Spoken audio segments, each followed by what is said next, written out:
Praise the lord. యేసయ్య అతి పరిశుద్ధమైన నామములో మీ అందరికీ వందనాలు. ఈ దిన లేఖన భాగము మొదటి తెస్సలోనికయులకు వ్రాసిన పత్రిక 5వ అధ్యాయము 16వ వచనం చదువుతున్నాను. ప్రతి విషయమందును కృతజ్ఞతాస్తుతులు చెల్లించుడి, ఈలాగు చేయుట యేసు క్రీస్తునందు మీ విషయంలో దేవుని చిత్తము. అన్ని విషయాలలో దేవునికి కృతజ్ఞతాస్తుతులు చెల్లించటం, ఇది నిజంగా సాధ్యమయ్యే పనేనా అంటే చాలా కష్టమైన మాట. సంతోషాలు కావాలి, ఆనందాలు కావాలి, జీవితంలో చూడని మేళ్ళు దీవెనల గుండా ప్రయాణం చేయాలి. ఇది మానవునికి ఉండే చక్కటి ఆలోచన. అయితే ఎక్కడైనా సరే వీటిలో ఎక్కడైనా కొంచెము అటు ఇటుగా పరిస్థితులు మారితే ఎవరిపైన వేస్తాం నెపం? దేవుని పైన వేసేస్తాం. ఏంటి నా బ్రతికిది అంటూ మనం చాలాసార్లు దేవుణ్ణి తూలనాడతాం. ఆయనకు విరుద్ధంగా మాట చెప్పడం అంటే ఆయనకు కృతజ్ఞత చెల్లించినట్టు కాదు కదా. ఆయన్ను మనం తులనాడుతున్నామంటే తృణీకరిస్తున్నట్టు లెక్క, ఆయన్ను తక్కువ చేస్తున్నట్టు లెక్క. నిన్ను సృష్టించిన సృష్టికర్తను అన్ని విషయాల్లో కృతజ్ఞత చెల్లించగలడం అంటే పూర్తిగా ఆయన పైన మాత్రమే ఆధారపడ్డ బ్రతుకు. ఇటువంటి బ్రతుకు ఒకవేళ యోబు విషయానికి ఆలోచన చేస్తే ఎంత చక్కగా కష్ట సమయంలో కూడా దేవుని కొరకే నిలబడ్డాడో, ఆ విశ్వాస జీవితం ఎంత బలమైందో. తన హృదయంలో ఎక్కడ కూడా కొంచెము కూడా చోటు లేదు, అయ్యో దేవుడు నాకు ఈ విధంగా ఎందుకు చేశాడని. ఆయన అంటాడు, యెహోవా ఇచ్చెను, యెహోవా తీసుకొనెను. తన దగ్గరికి వస్తున్న సంపదను బట్టి, తన వృద్ధి చెందుతున్న తన ఆస్తిని బట్టి తను అతిశయపడలేదు. ఆ ఇస్తున్నదంతా నన్ను సృష్టించిన సృష్టికర్తే అనే బహుబలమైన విశ్వాసము కలిగిన వాడు యోబు. మరి పోతున్నప్పుడు, తన నుండి చేజారిపోయినప్పుడు, అపవాది తన నుండి దొంగిలించినప్పుడు, పరిస్థితులన్నీ పాడు చేసినప్పుడు యెహోవా ఇచ్చినప్పుడు తీసుకున్నాడు కదా. అందుకే యెహోవా ఇచ్చెను, యెహోవా తీసుకును అనే మాట మాట్లాడుతున్నాడు. ఈ యొక్క అదే అధ్యాయంలో 2వ అధ్యాయంలో ఒక మాట యోబు గురించిన మాటని జ్ఞాపకం చేస్తాను. యోబు గ్రంథం 2వ అధ్యాయం 10వ వచనంలో ఈ విధంగా ఉంటుంది. అందుకతడు, మూర్ఖురాలు మాట్లాడినట్టు నీవు మాట్లాడుచున్నావు. మనము దేవుని వలన మేలు పొందుదము, కీడు మనము అనుభవింప తగదా అనెను. కేవలము దేవుని నుండి మేలు పొందుకున్నప్పుడే కృతజ్ఞతలు కాదు. మనం కొన్నిసార్లు మన జీవితాల్లో వచ్చిన కష్టాన్ని బట్టి కూడా ఆయన కృతజ్ఞతలు చెల్లించాలి. ఎందుకో తెలుసా? మనము కష్టపడ్డప్పుడు, కష్టం మన పైకి వచ్చినప్పుడు మన చుట్టూ ఉన్న పరిస్థితులు ఏంటో ఒక్కసారి చూసుకోవడానికి చక్కని అవకాశం. మనతో ఉన్నవారు ఎలాంటి వారో తెలుసుకోవడానికి ఒక మంచి సమయం. మరువవద్దు. ఆయన నీ జీవితంలో ఒకవేళ కష్టానికి అవకాశం ఇచ్చాడంటే, నీ జీవితంలో కష్టకాలమైన స్థితి కొరకు ఆయన ఆ యొక్క సమయాన్ని అపవాదికి ఒకవేళ అప్పచెప్తే, దానిలో నుండి పాఠం నేర్చుకొని యేసయ్యలో కొనసాగే వారంగా ఉండాలి. అపవాదికి అవకాశం ఇచ్చిందెవరు?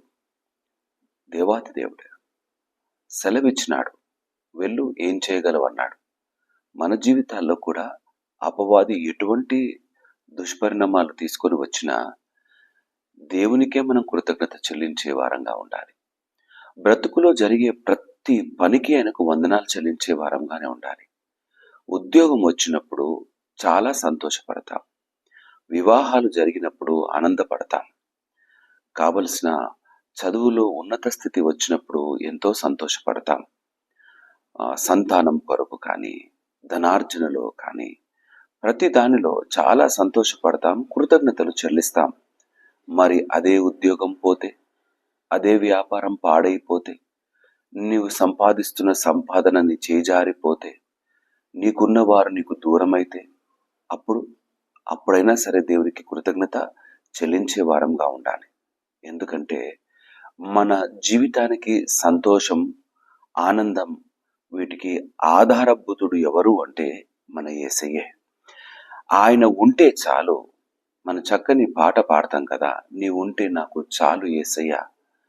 ఈ యేసయ్య మన వెంట ఉంటే ఇక మనకు దిగులెందుకు, భయం ఎందుకు? ఆయన తోడుగా ఉంటే చాలు. నమ్మకంగా కృతజ్ఞతలు చెల్లిస్తూ ఆయనతో కలిసి ప్రయాణాన్ని ముందుకు నడిపించవచ్చు, కొనసాగవచ్చు. భయపడొద్దు. ఆయనకు వందనాలు చెల్లించే వారముగా ఉందాం. కలిగే ప్రతి కీడు వెనుక ఆయన తప్పకుండా గొప్ప ఆశీర్వాదాన్ని పంపిస్తాడు. మన చేతుల నుండి ఎన్నో పోగొట్టుకున్నాం. పోగొట్టుకోవడానికి కూడా కారణమున్నది. నీకు దానికన్నా మించినదే ఇవ్వటానికి ఆయన సిద్ధపడ్డాడన్న మాట మర్చిపోవద్దు. మన ఊహకు అందని మేలనిచ్చేవాడు ఆయన. అడిగిన వాటికంటేను, ఊహించిన వాటికంటేను అత్యధికంగా నీకు ఇస్తానన్న వాగ్దానం చేసిన దేవుని సన్నిధానంలో కృతజ్ఞతలు కలిగి బ్రతుకుతాం. లోటును బట్టి తృణీకరించటం కాదు, ఆ లోటును ఆయన ఇంకా అద్భుత రీతిగా సంపూర్ణము చేస్తాడన్న మాటను విశ్వసించి యేసయ్యతో అడుగులు ముందుకు వేద్దాం.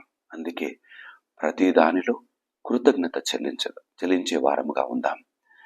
అపవాది చేసే భయంకరమైన కష్టమైన స్థితుల్లోకి నెట్టబడుతూ ఉన్నప్పుడు ఆ సమయంలో కూడా దేవునికే వందనాలు చెల్లించాలి.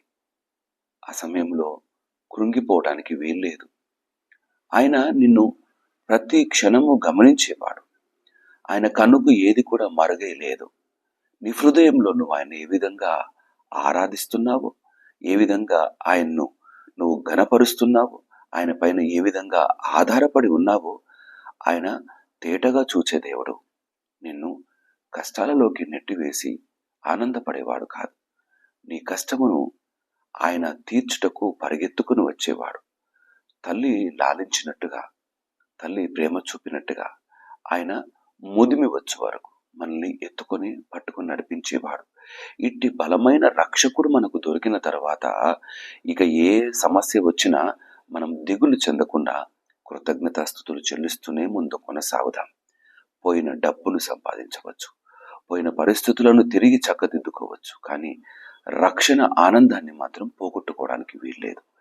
ఇంతకన్నా మించిన కృతజ్ఞతలు ఏం చెల్లించగలం? ఆయన ఇచ్చిన ఈ రక్షణకు బదులు ఏమి ఇవ్వగలం? ప్రతి దినము ఆయన కృతజ్ఞతలు చెల్లిస్తూనే కొనసాగాలి. శ్వాస ఉన్నంత కాలం, ఈ గుండె చప్పుడు మనం వింటున్నంత కాలం ఆయన కొరకు మాత్రమే బ్రతుకుతూ మన జీవితంలో ఆయన పట్ల నమ్మకమైన కృతజ్ఞత కలిగి వందనాలు చెల్లిస్తూ ఈ జీవిత ప్రయాణాన్ని బహుబలముగా, సంతోషంగా, ఆనందంగా ఆయనతో కలిగి కొనసాగుదాం. దేవుడి మాటలు దీవించి ఆశీర్వదించును గాక. ఆమేన్. తల వంచుదామా, ప్రార్థన చేసుకుందాం. మా ప్రియ యేసయ్య, మీకే వందనాలు. నా తండ్రి, అన్ని విషయాలలో నీకు కృతజ్ఞత చెల్లించబద్ధులముగా మేము ఉండాలి అయ్యా. మేము అనేక సార్లు ఈ మాటను దాటేస్తున్నాం. మేము ఈ పని చేయలేకపోతున్నాం. నా తండ్రి, నీవిచ్చినప్పుడు సంతోషపడుతున్నాం, కానీ పోగొట్టుకున్నప్పుడు, నా తండ్రి, మా నుండి కావలసినవి దూరమైనప్పుడు మేము బాధపడి నీ యొక్క తీర్మానాన్ని, నీ నిర్ణయాన్ని మేము తప్పుపట్టి నిన్ను మేము దూరం చేసుకుంటున్నాం అయ్యా. మా జీవితంలో చేసే ప్రతి కార్యము నీ చిత్తము లేకుండా, నా తండ్రి, నీ యొక్క సన్నిధానంలో నా తండ్రి నీవు మమ్మల్ని నిలబెట్టుకున్నావు. నా తండ్రి, నీవు అవకాశం ఇవ్వకపోతే, నీవు సెలవు ఇవ్వకపోతే ఏది కూడా మా బ్రతుకుల్లో జరగదు. ఈ యొక్క ఉదయకాలం ప్రార్థిస్తున్నాం. మా బ్రతుకుల్లో జరుగుతున్న ప్రతి కార్యము నాయన నీ సెలవు లేకుండా జరగడం లేదు. అందుకే తండ్రి, ఎల్లవేళలా నీకు కృతజ్ఞత చెల్లించే వారముగా మమ్మల్ని నిలబెట్టమని ప్రార్థన చేస్తున్నాం. కొన్నిసార్లు భయపడిపోతున్నాం, కొన్నిసార్లు కృంగిపోతున్నాం, కానీ నా తండ్రి, నీవు పడవేసేవాడవు కావు, నిలబెట్టేవాడవు. నా తండ్రి కీడు వెనకాల ఆశీర్వాదాన్ని పంపించే దేవునిగా మాకు తోడుగా ఉన్నావు. ఈ యొక్క దినమున నా తండ్రి ప్రార్థిస్తున్నా, మా పరిస్థితులను సరిచేసి తిరిగి నిలబెట్టగలిగిన కేవలం సమర్థుడవు నీవు మాత్రమే అని నీ సన్నిధానంలో వందనాలు చెల్లిస్తున్నాం. తోడై ఉండి మా బ్రతుకులను ముందుకు నడిపించుకుని ప్రార్థన చేస్తున్నాం. అతన్ని బలహీనంగా ఉన్న ప్రతి బిడ్డను మీ దయగల చేతికి అప్పచెప్తున్నాను. మంచి బలము, శక్తి, ఆరోగ్యాలతో నింపండి. కుటుంబాలలో ప్రేమానురాగాలను నింపండి. అయ్యా, సమస్యలు లేకుండా నా తండ్రి చక్కని కుటుంబాలుగా కొనసాగుటకు సహాయము దయచేయని ప్రార్థన చేస్తున్నాను. బిడ్డల్ని బట్టి, సంతానాన్ని బట్టి నా తండ్రి నాయన కుటుంబంలో ఉన్న వారందరిని బట్టి నాయన మీరు ఆనందించే దేవుడు. అట్టి ఆనందాలను, సంతోషాలను ప్రతి కుటుంబంలో అనుగ్రహించి నీవు మాత్రమే మహిమ పొందమని కృతజ్ఞతాస్తుతులు గైకొని నా తండ్రి దీవెనకరంగా, ఆశీర్వాదకరంగా మా బ్రతుకులను ముందుకు నడిపించమని ప్రార్థిస్తూ మహిమ, ఘనత, ప్రభావాలను నీకు మాత్రమే ఆరోపిస్తూ యేసయ్య అతి పరిశుద్ధమైన నామములో అడిగి ప్రార్థించి వేడుకుంటున్నాము నా తండ్రి. ఆమేన్. దేవుడి మాటలు దీవించి ఆశీర్వదించును గాక. దేవుడు మిమ్మల్ని అందరినీ దీవించి ఆశీర్వదించును గాక. ఆమేన్. అందరికీ ప్రైజ్ ది లార్డ్.